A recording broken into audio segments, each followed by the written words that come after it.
back to the beginning. The whole story? Yeah. Okay. Do you mind if I close my eyes during this, or It's okay. it doesn't matter? Okay, it's okay. Yeah. I see more with my eyes closed as I go back. So some people may not understand that, but it's just so.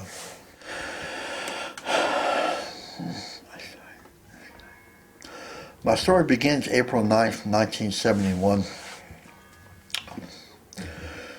Saskatchewan, Canada. Fishing Lake First Nation, Treaty 4 territory.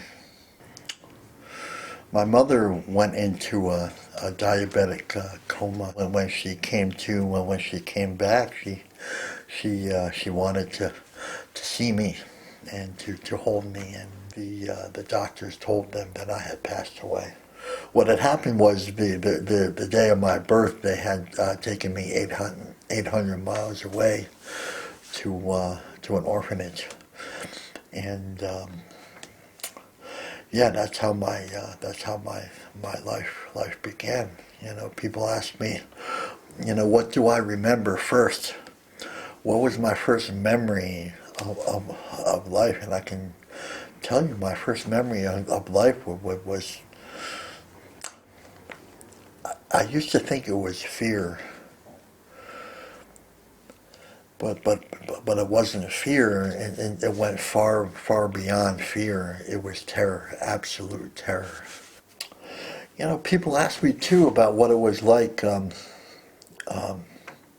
especially now, you know, 52 years later, you know, looking back, and like, you know, when was your first spiritual experience? And for spiritual experience, the first outside voice that came into me, it definitely saved my life. It was that voice that said, "The quiet ones survive." I could hear that over and over. But I remember this one moment. This one child was crying, and I can remember looking over. I was probably still pretty young, but I remember looking over and just thinking, this is really bad. This is really bad. This is so bad. And I just wanted this one to just be quiet. It was carrying on, and I can remember somebody coming in the room, and I can remember somebody, you know, smothering them. I remember it, so.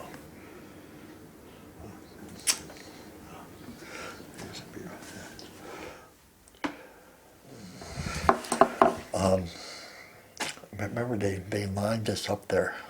We're just standing in line, and I didn't know what was happening. I didn't know. And then somebody there was going up 1, 2, 3, 4, and I had no idea what was going on. I mean, I'm just standing there in line, just trying to survive, really, you know, because my life experience at that point was not that I knew spiritually that life was most important. All I knew that is I just wanted to live, and I knew that that my life was in danger. It was in serious danger. You know, I can remember periods of just like, you know, and so anyway, it would be like 9, 10, 11, and then I would stand there, and then one of the kids just went like that. He elbowed me and said, "Oh, okay." And I said, I guess I acknowledged that. But what was happening was they had taken away my name, and they gave me a number.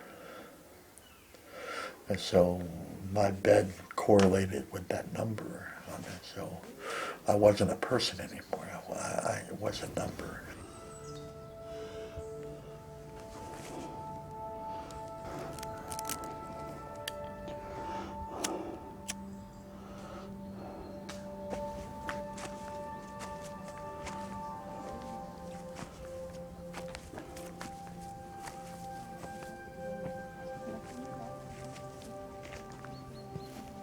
Okay, good. Yeah, you begin.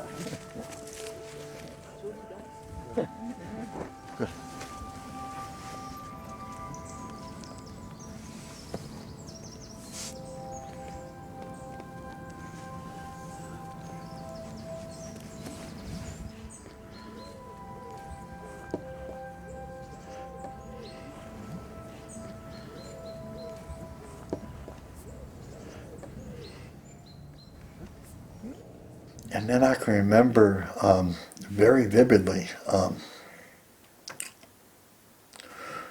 two white people there. And I can remember they brought me in somehow. It was a room probably not bigger than this little place here, and they were standing to me, and there was a white woman there, and there was a man with a big beard there, and they were happy, right? They were smiling and they were happy, and I was like, okay, I was really unsure about what was happening. And then my next memory was kind of going with them, right? And I didn't understand what was happening, right? I just so they had taken me away from this really scary place, and then they moved me to another really scary place, because people in the colonial Western world, they call it adoption, right? And they say, they say that you were rescued, and they say that and all this, but that wasn't my experience. My experience was that I wasn't rescued. My experience was that I had to survive these people here, because I didn't know what they were going to do to me, how often they were going to do it to me. I didn't know what was going to happen. And then the woman said, well, you're my mom, I am your mother, and I didn't know what that was. I don't have any idea what you're talking. I have no idea what you're talking about. What you're talking to me about being a mother you are a really scary person to me. I can remember my father. He was about 6'1", and he had this big, huge beard, and I can remember walking into the room, and I thought he was a pirate. And I said, oh, man. And I never knew, as part of this family dynamic that I was part of, I never knew if I was going to fall asleep in the same bed that I woke up in. So imagine waking up every morning and being like, this could be it. This family here. So there was a problem with me bonding. So they were just over there, and I was over here, and I had to survive you. If I ate, that was good. If I went to sleep, that was good. If anything else happened, we'll just deal with that as it happens, right? Just like, I remember not being able or being scared to express myself. As I grew older, I was able to talk and have emotions and have feelings, and then I said, well, the quiet ones survive, right? So I was just very, very quiet, so I couldn't tell them how I was feeling. Nobody asked me who I was or what I was doing or how I felt or anything like that, right? They just naturally assumed that because they were taking care of me, that I was doing okay. But I'm really on the inside. I just was completely unavailable I was playing a role. I was a chameleon. I was an actor. And sooner rather than later, I found, drugs and alcohol, right? I found that. And but they always told me that I was going to be an alcoholic, right? And they said, well, you're just going to, that's white people, well, that's what you do. That's what you're supposed to do, right?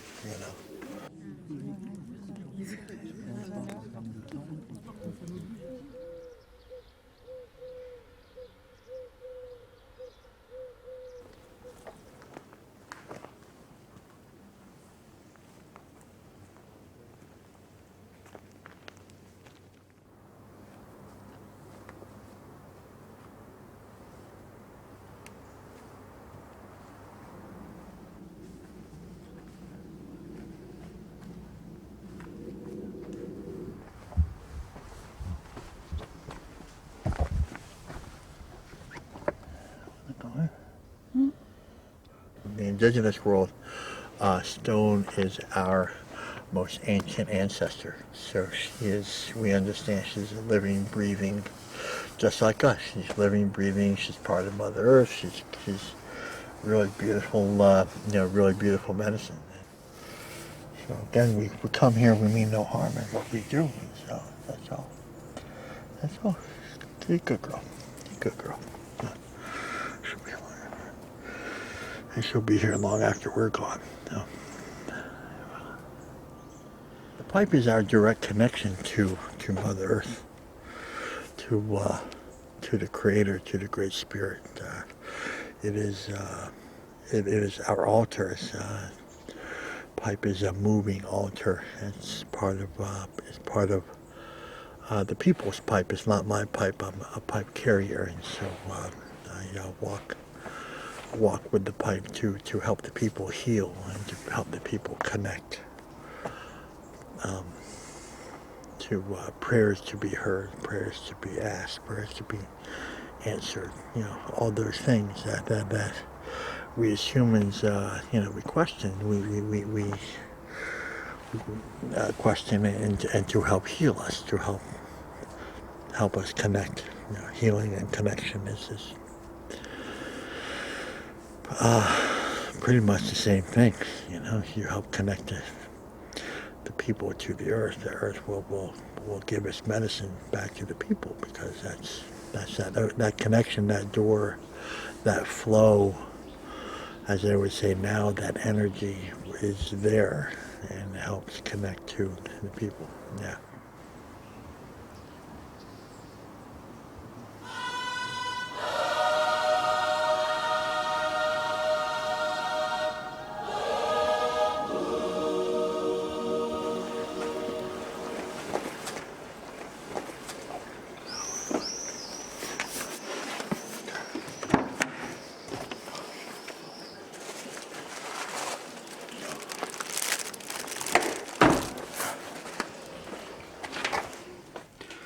Opening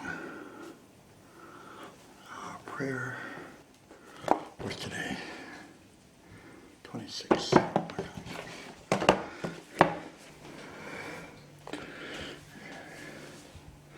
Okay, good. Good. All right.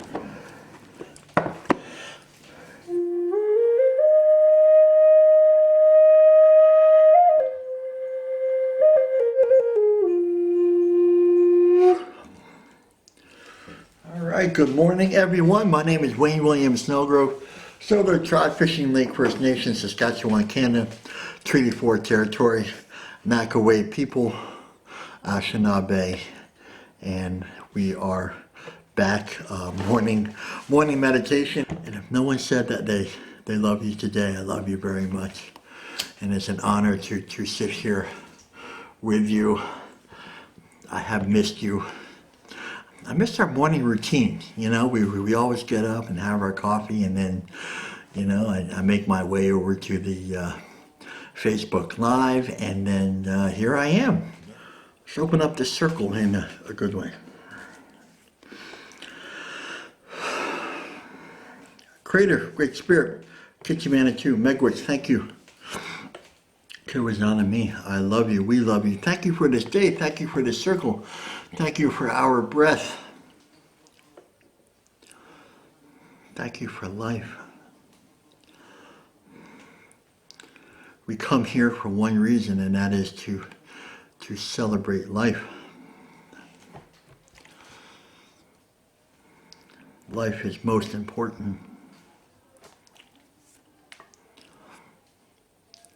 We are grateful for our last breath, and we are hopeful for our next. And we live in that place in between. We come here to celebrate life in all directions, all 7 directions. We come here to celebrate life of those that have come before us, and especially for those that will come after us. This ceremony may end, but the ceremony within you does not. It doesn't do us any good if we don't take what we lived here, what we learned here, what we loved here, And if we don't take it out there, it doesn't do anybody any good. We have to be that love. We have to be the ceremony for all life out there. That is hollow bones. Okay, boy. Thank you very much. I love you. Bye.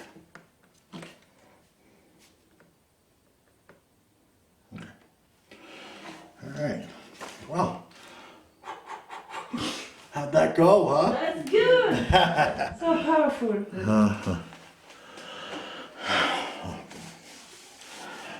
I'm not used to having an audience. I'm usually sitting in a room by myself when I do this, but it's, no, it was a good one, you know.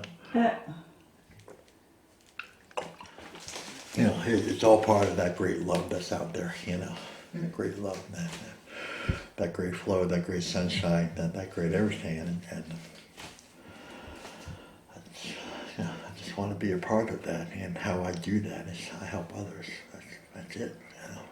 It does us little good if I only carry it to natives. It does us little good if I carry it to men. It does us little good if we carry it only to women. It does us little good if I carry it to the birds. It does us little good if I only carry it to the standing people. I have to carry it to all, or, you know. That's the deal right there, you know, that's the deal.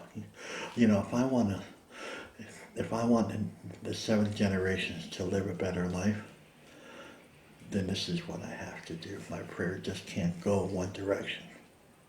Like religion is kind of like a one direction kind of thing, you know. You know, that's it. That's like the one, you know, call what is the Savior. The one Savior, the one. You know, indigenous spirituality is about the all.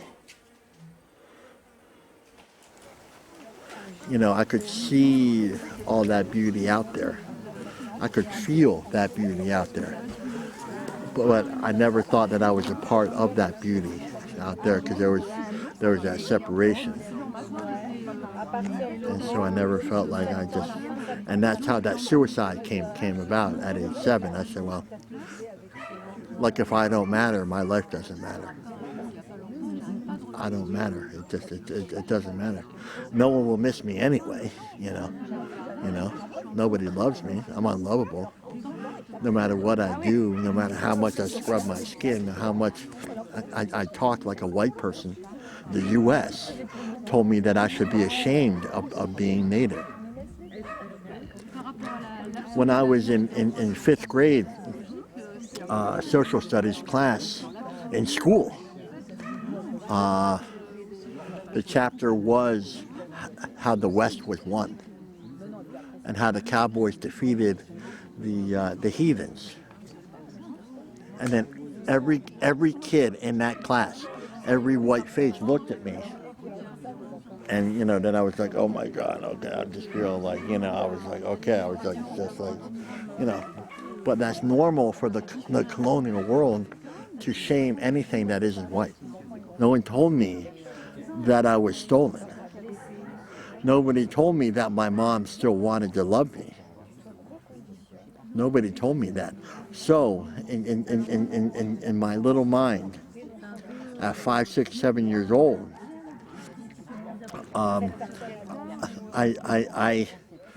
it must be because I'm unlovable. It must be because I wasn't born perfect, because I have a cleft palate. Said, well, because all moms want a perfect baby. 10 fingers, 10 toes, perfect, you know, perfect baby. And then obviously I wasn't perfect. And so I said, well, this is the reason why I'm unlovable. This is the reason why they rejected me. So if my own family, my own mom didn't love me, then who will? So it doesn't matter how much they offer me, how many cookies. It was still like I'll never measure up. I'll never be enough. I'll never matter. Drummer, step up closer to the fire. There we go. Okay. Warm that up a little bit. There we go. Warm it up. Get close. Get close. Right in. Right in. There we go. Right in. There we go. Warm up that fire. the fire brings out the spirit in the drum. Okay. You might have to restrain. Good. Like, hear the difference? Do you hear the difference? Okay.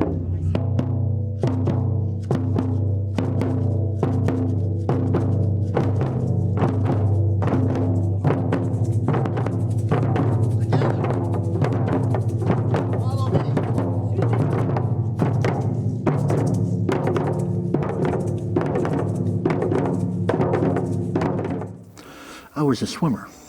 I had somehow managed to put together and hold together a pretty good swimming career at that point. You know, it wasn't all bad. You know, a large part of me loved to compete, and a large part of me that hated to lose, and that became my identity. And in a really beautiful way, it was part of those things that saved my life. You know, growing up the way I did, being an Indian in the white world, I always felt like a target of hate, target of being unlovable, target of name calling. The kids were awful about my lip and called me butt and lip and all that. And I was just like, okay, you know. But what I found out was that if you start winning, that color thing goes away. You are no longer the Indian. You are now the winning swimmer type thing. And I found that. I said, oh, this is a good thing. This is a good thing. I was respected in certain circles, in certain swimming circles. I said, oh, there's Wayne. Oh, he's a really good competitor. He's a top athlete for his age group, you know. And there was some sort of probably my first form of healthy community that I've ever been in. It was kind of like, oh, there's Wayne the swimmer. Wow, he's a really tough competitor. He really trains hard. He really does this, and part of that reason why I trained so hard was because I hated myself. It wasn't, you know, I wanted to win, but I just wanted to beat myself up. And, you know, if I wasn't, you know, literally committing suicide, I was at the pool, beating my body up until everything hurt. And everything was sore and everything, you know, swimming, it just takes everything out of you. And I can remember there was a couple of times after I would just swim until I couldn't breathe anymore. I couldn't do one more stroke or one more lap, and I just laid there, and that was one of the few moments of peace that I found. I said, oh, okay, I had no longer any room for anger, and I didn't understand how broken I was. I didn't understand how broken my heart was. There should be a place of sadness there for you. There should be a place of tears for you. There should be a place that you need to talk about this, and nobody ever told me that until I met what was to be my elder, Tony Stonehawk, and he was the first one that really ever said some really beautiful, gentle words. I'd never really met another Native man before, and there was Tony, and he said a few simple things. He just said, "Just come sit with me," or he said, "Come sit with me," and I said, "Okay."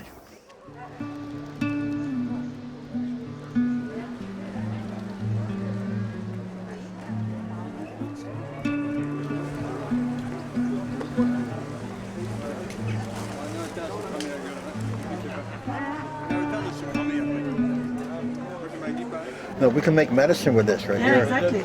Yeah, yeah. We could have one for every medicine, right? Like the ones with personality, like that. Just,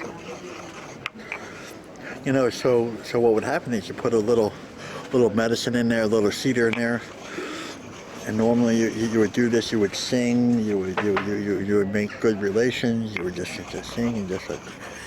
just real lightly. You don't have to jam it. You know, what you would do is you would just simply just really beautiful, just really natural, just like this. Yeah, just like this. See that? That's just Mother Earth is the greatest artist on earth. Look at that. See that?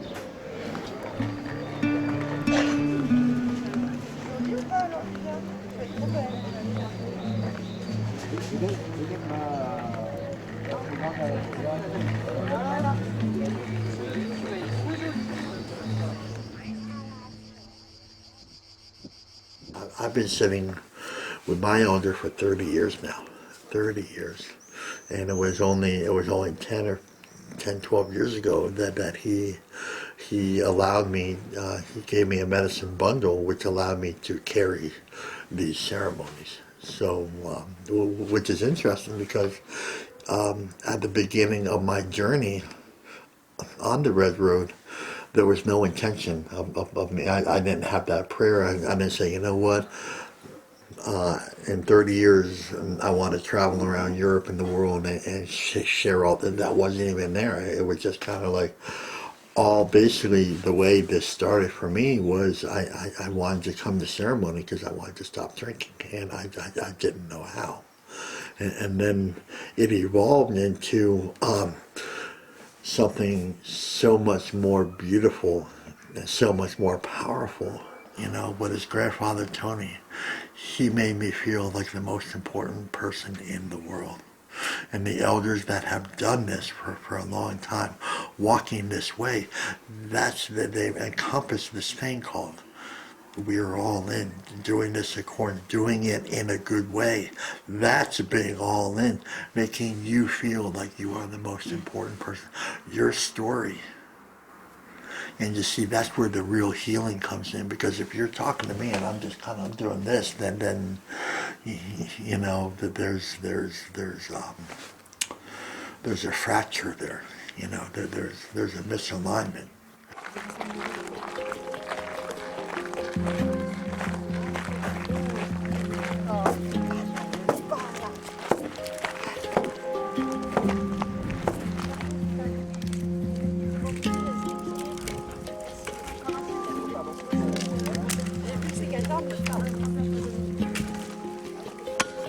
Okay, everyone.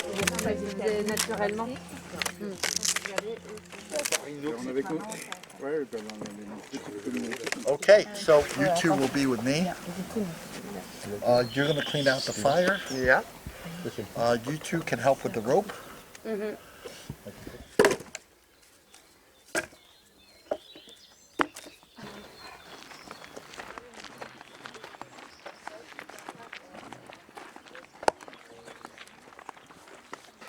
So we are building the womb of Mother Earth right now.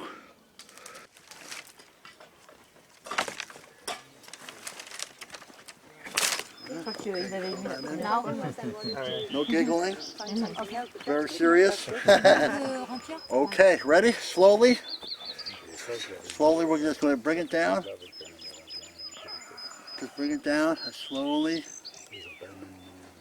Oh, it doesn't break. Okay. Okay.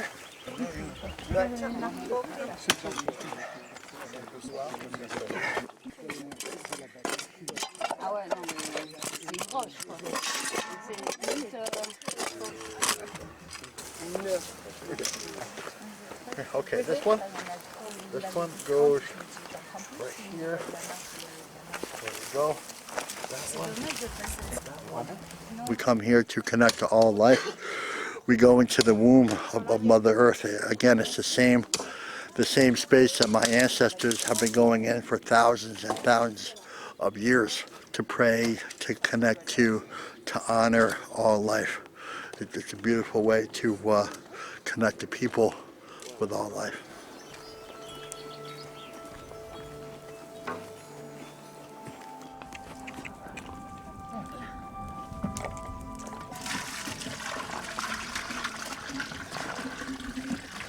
At 27, my mother passed away. She gave me one last lesson in life, and that's what what grieving and mourning really was. And so when I went to see her body, she had to die to give me that lesson. So when I was looking at her casket, I was grieving and mourning, and then I realized I've been doing that my entire life and never knew. I never knew that I was, careful. Okay, the puppy, okay.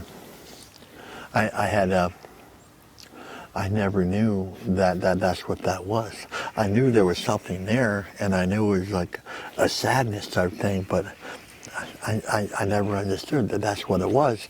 And then I realized I didn't lose one mother, I lost two. So that was the day that I decided to really look for my biological mother, because I thought it was really unfair that I had lost two.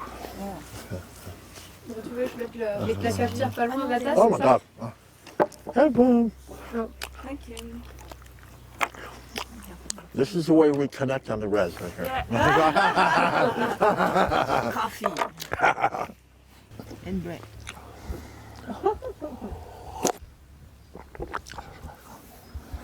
It was hard enough to find her. I would research,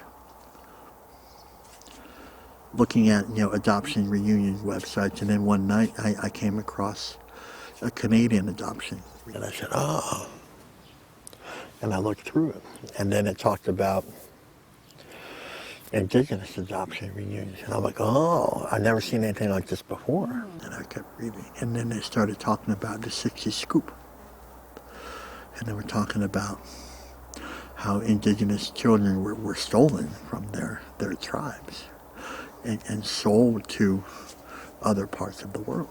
But I'm like, oh my God, here's some hope. Here's some hope that I might be lovable. That I might not be unwanted. That's what I needed to open up that door. And so I emailed the website, and I explained everything, and I hit send. And that night, within 5 minutes, she responded. There was a private investigator called Ann Patterson responded. And she said, let's talk tomorrow. And I was like, oh my God. Okay, we'll talk tomorrow. Okay, so talk tomorrow. So the next day we spoke. There was 3 Norse smokes in North America. And so, one was in Alabama. And I'm like, I don't think so. And I said, look,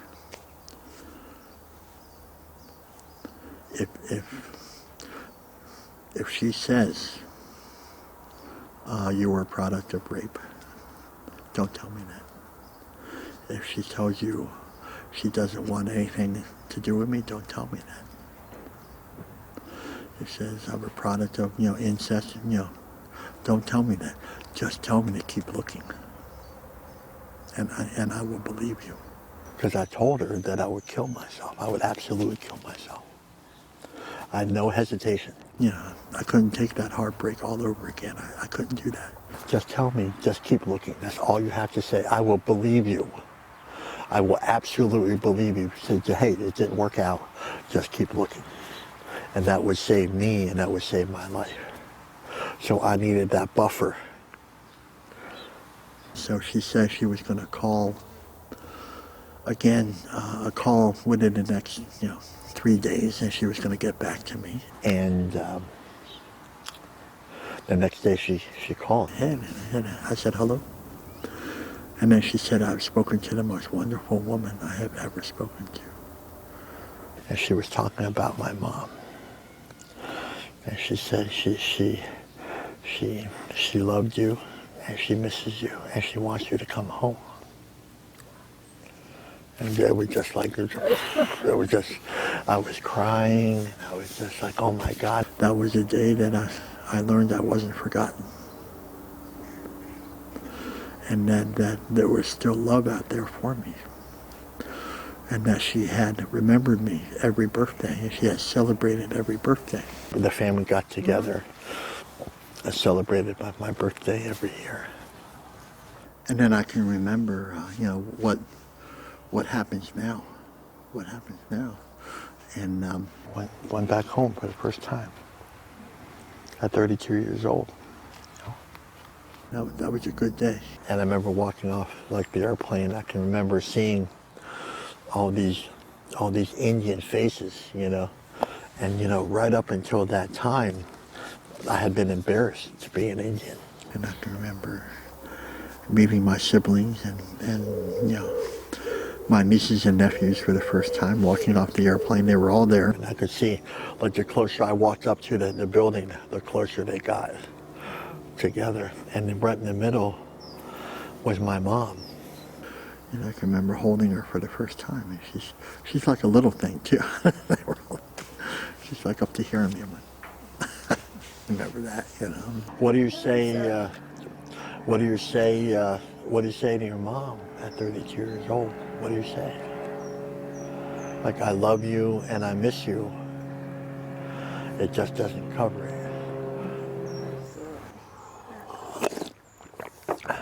I mean, females particularly get moved by this because, you know, because you have that beautiful, you have that beautiful womb space you feel from here. Yeah. It's okay. Let's cry again. Let's cry. He said I had to cry and to breathe. Yeah, so that's good. Otherwise I block it. Don't forget to breathe. So you see, I don't block. Not blocking now, doing good.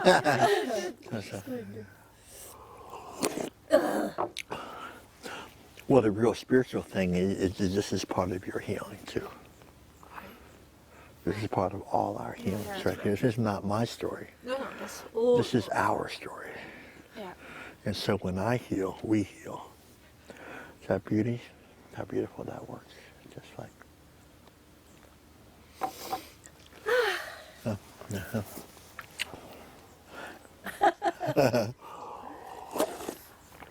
That's why I go where I go and do things like this. It's really a next 7 generation prayer. So the next 7 generations don't have to go through what my family went through, what they went through again. You take care of these two, okay? Okay. Off to the next year. Give me a hug. Come here. Okay, brother. Okay. Thank you. Thank you. If they want to tell you that we love you, we love you. Yeah, we love you. Love you. Bye.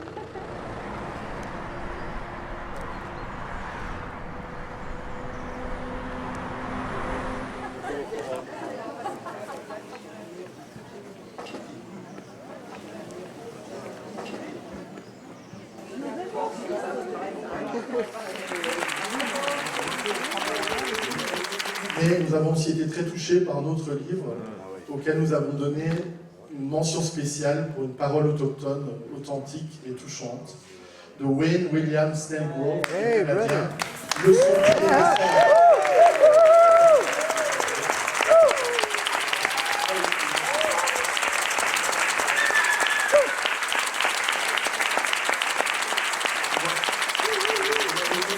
diplôme arrive en courant. Single-use plastic. We were wrong.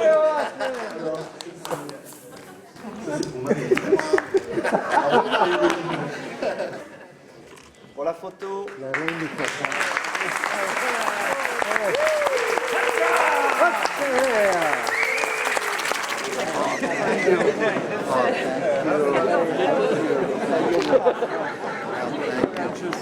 Get them duct tape.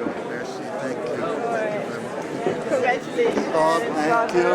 Thank you. Thank you.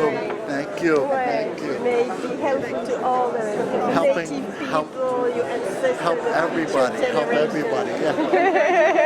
Thank you. Thank you. Thank you very much. Congratulations.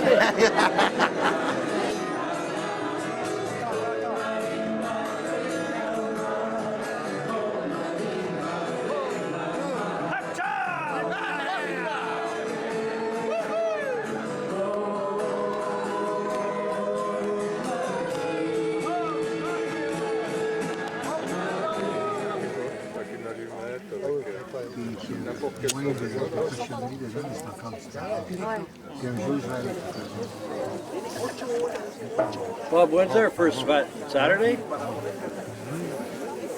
Tomorrow or Saturday? Right, yeah. Sounds good, right? Oh, my.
Cultivating life and love, that's the most important thing. You know, we've forgotten how to do that.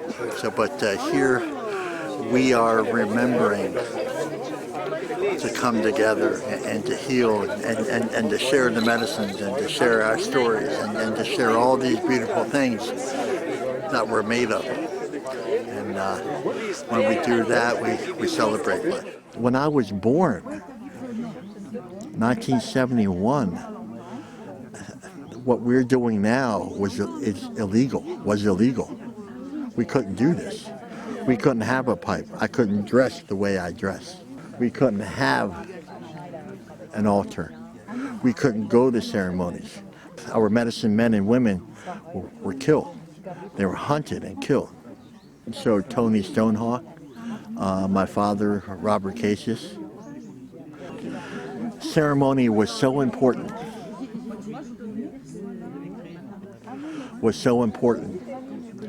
That they would hike 2 weeks straight into the bush to have a pipe ceremony. 2 weeks. They spent a month. One ceremony. That's how important this is. And that was their sacrifice so we can have ceremony today.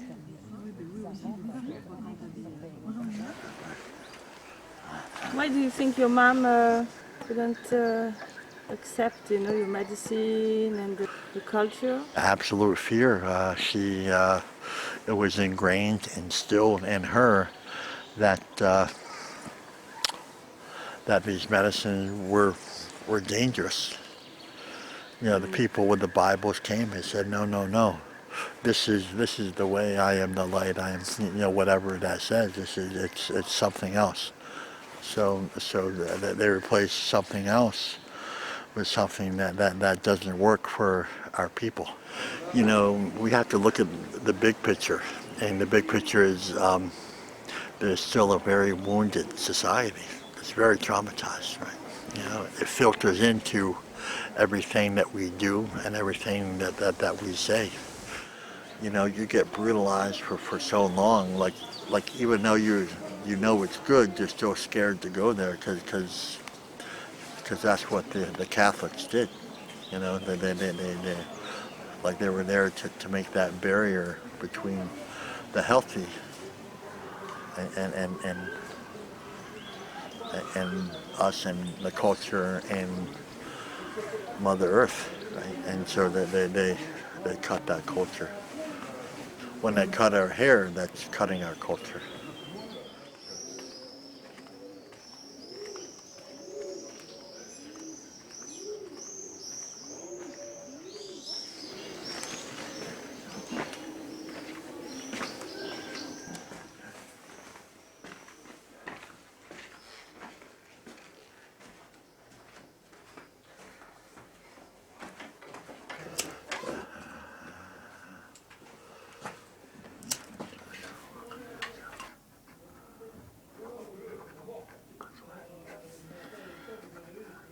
I can remember talking to my family members about, hey, look, I you know, like I do ceremony and all that, and you know, I could see in their eyes that they just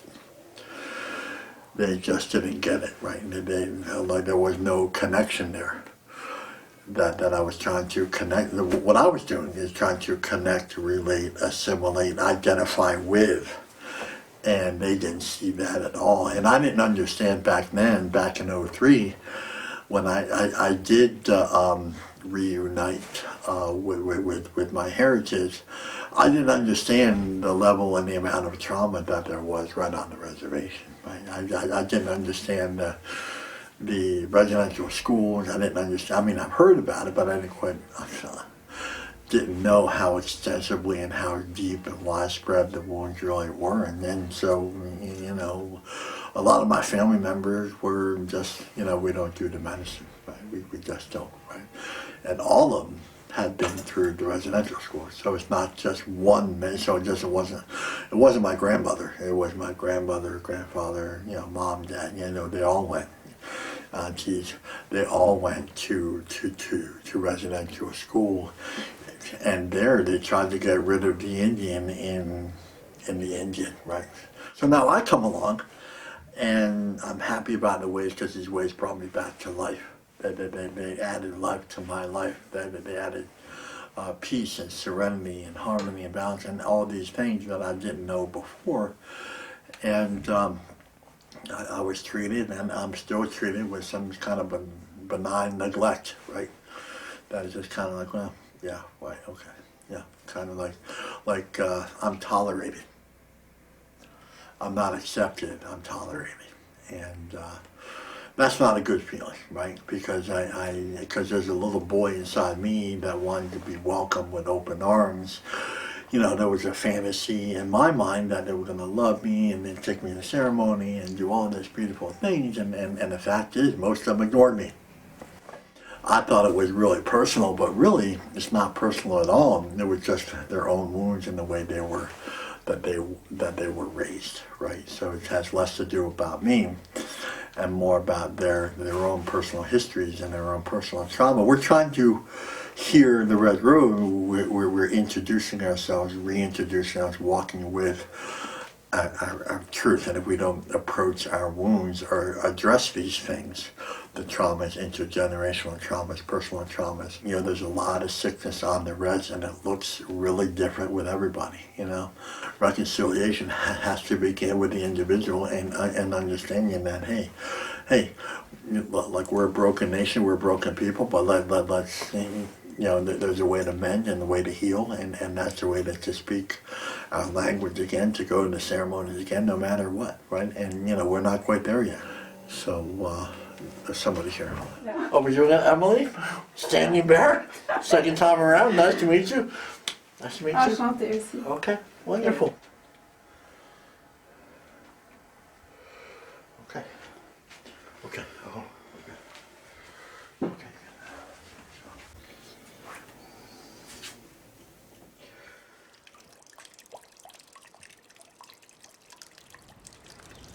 Our ancestors said, you know, when on Turtle Island, that as the invaders came over, you know, the invaders said, we are different people. And our ancestors said, no, we are the two-legged nations, like the buffalo nation and the eagle is one nation. And it's time that we understand. Is this time of the prophecies that we come together and we stand.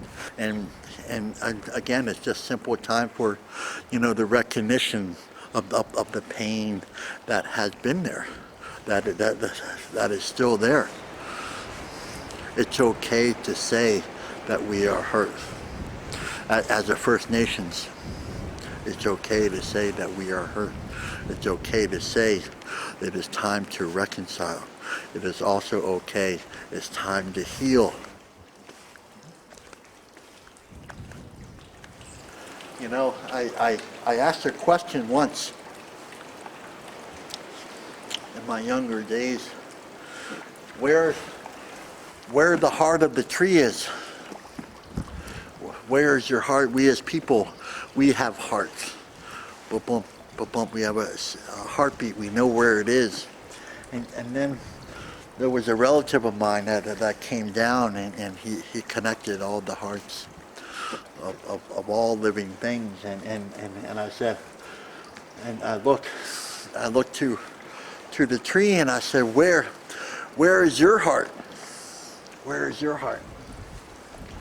And then so I asked my friends, I said, where, my circle, and I said, where do you think the heart of the tree is? And some of them said that it's right here, where the bulk is, where it's strongest. And then other people said down here where it meets the ground. And other people said it's in Mother Earth. And the tree then went on to say, I am all heart. I am all heart all the time.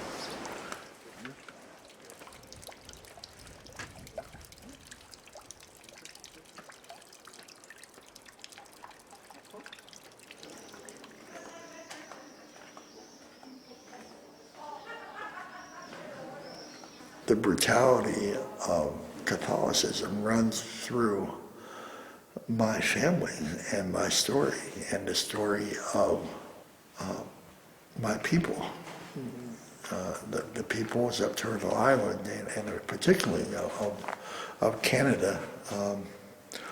And here we are now in a Catholic church right now. And now, there's been a beautiful level of healing here through the Red Road. Sitting in a Catholic church, and I'm not feeling scared, I'm not feeling nervous, I'm not feeling any kind of way. I know that I am protected and have been protected since the day of my birth.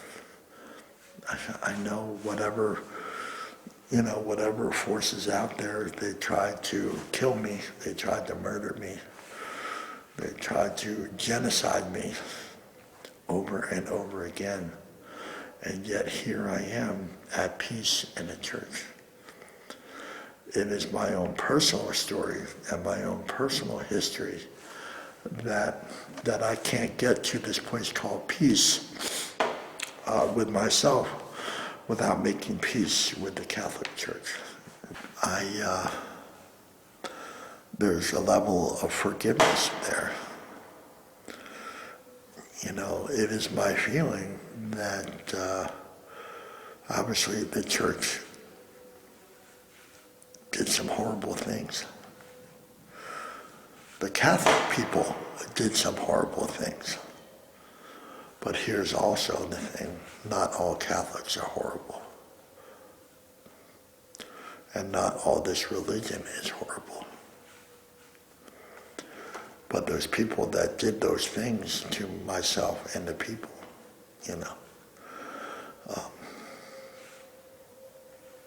they did some bad things. And they know they did some bad things. And we know they tried to hide those bad things. And we know the Canadian government knew they were doing bad things. And now they all have to answer for those bad things that they did. And that is their story. That is what they have to do. The Red Road allowed me to do what I needed to do. And then I can remember Grandfather Tony asking me, well, why are we here and walking the Red Road? And I said, I don't want to be incarcerated in my mind anymore. I don't want to be incarcerated by sadness or grieving or anger or depression or loneliness and all those things. And then when I take a look at all these questions, why am I here? Why am I walking the Red Road? And I first started walking the Red Road for selfish reasons, because I wanted to be sober one day. But I stay on the Red Road to help others. That's why I'm here. That's the only reason why I'm here. I'm here by whatever grace and mercy is out there, whatever great powers that be. The Great Spirit has kept me here to help others, and so that is why I'm here. And so I'm here to help others get out of that incarceration, out of that imprisonment. And if that means that I have to come now and explain myself in a church, then that's okay, because I am here not to fight. I am here to bring peace. It is the peacemakers in this world that will make the most difference.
Sosunan ginnegiujitawan wanihigan misawash ni paguyan tagwana yamyewen kichi nakachihingawan nanigudin kita sosunan ginnegiujitawan wanihigan misawash ni paguyan tagwana yamyewen kichi nakachihingawan.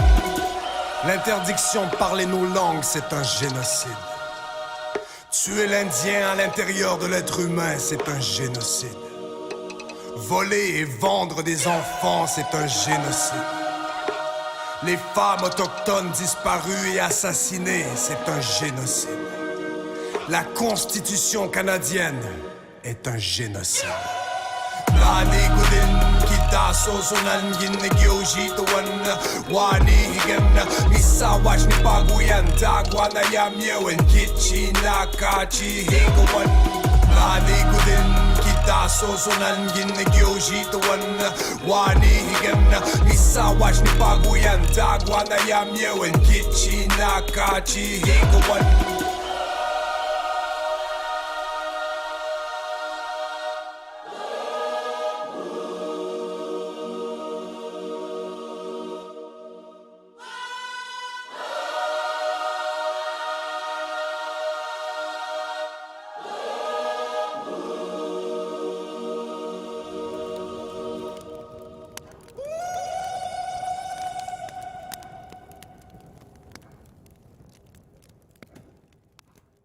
This is what we are right here. We are intertwined. We are intertwined, and we are overlapping. This is a beautiful representation. This is sweetgrass. This is a beautiful representation. We are stronger together than we are apart. These are prayers that the grandmothers have put together. The grandmothers.